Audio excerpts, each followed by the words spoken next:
मीरपुर नाम के शहर में तेजस अपनी पत्नी नीरू के साथ रहता था। पति पत्नी दोनों ही नौकरी करते थे। एक दिन तेजस गांव अपनी माँ के पास फोन करता है। हेलो, प्रणाम माँ। जीते रहो माँ, तुम दादी बनने वाली हो हैं?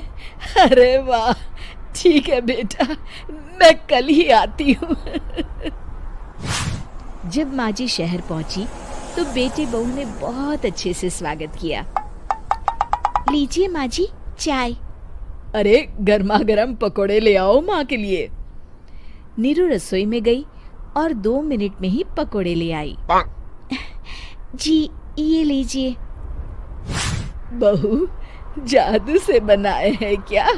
अभी तो रसोई में गई थी। यम्मी। माँ जी, शीला रसोई में पकोड़े तल रही है, मैं बस लेकर आई। हे भगवान, मेरा धर्म भ्रष्ट कर दिया तूने। अब तो गंगा जल से शुद्धिकरण करना होगा। दूसरे दिन, माँ जी मैंने नाश्ता बना दिया है, ऑफिस जा रही हूँ। पर अभी तो घर का सारा काम पड़ा है। शीला आती ही होगी, झाड़ू पोछा बर्तन कपड़े वो सब कर लेगी। हमारे जमाने में घर का सारा काम हम ही करते थे। जी माँ जी, आप बहुत होशियार हैं, मैं घर ऑफिस दोनों नहीं संभाल पाती। तो जरूरत क्या है घर से बाहर जाकर चाकरी करने की? वैसे भी घर का काम खुद करने से घर में बरकत आती है, समझी? पर माँ जी।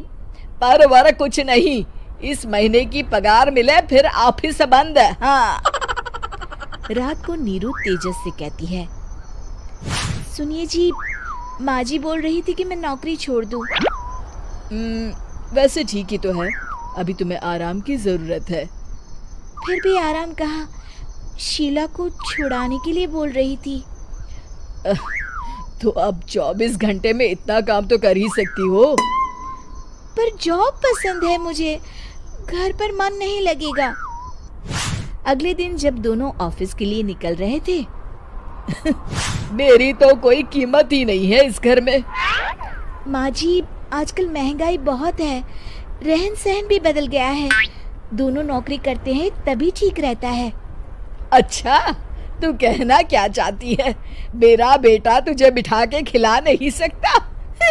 तू ही इस घर का खर्च चला रही है, हैं? नहीं माँ जी, मेरा वो मतलब नहीं था। मतलब खूब समझती हूँ, ये बाल धूप में सफेद नहीं किए मैंने। हाँ। अब तो ये रोज का काम हो गया था। तेजस भी रोज की झिकझिक से परेशान हो गया था। एक दिन उसने कहा, नीरू, वैसे भी तुम्हें मैटरनिटी लीव मिलने वाली है, तो अभी से ही छुट्टी ले लो। पर क्या, मेरी सैलरी अच्छी खासी है। आखिर नीरू ने रिजाइन कर दिया।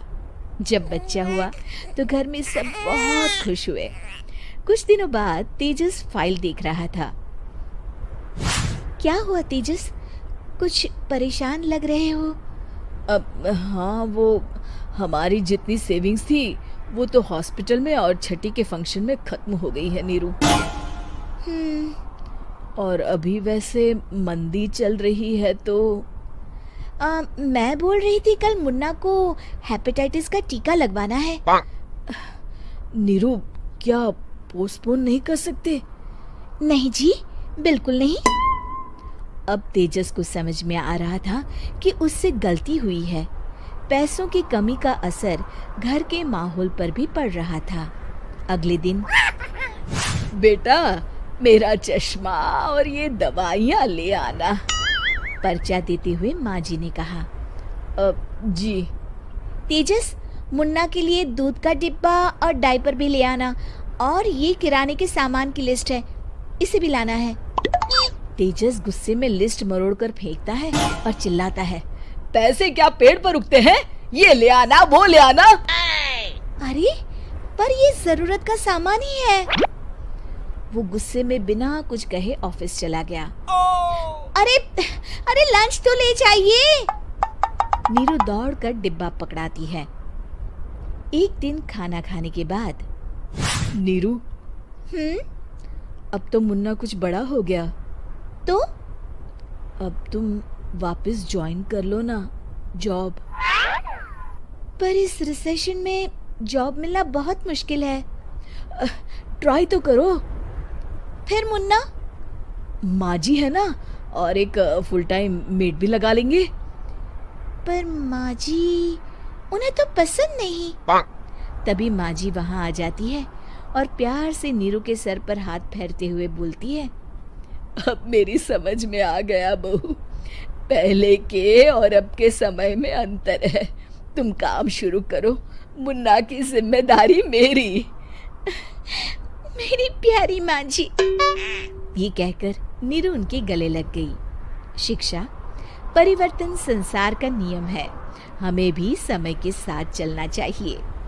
उम्मीद है कि आपको हमारी ये कहानी पसंद आई होगी। कृपया हमारे चैनल को सब्सक्राइब करें और सभी अपडेट्स के लिए बेल आइकन जरूर क्लिक करें। और हाँ, वीडियो लाइक और शेयर करना मत भूलिएगा। Bye bye.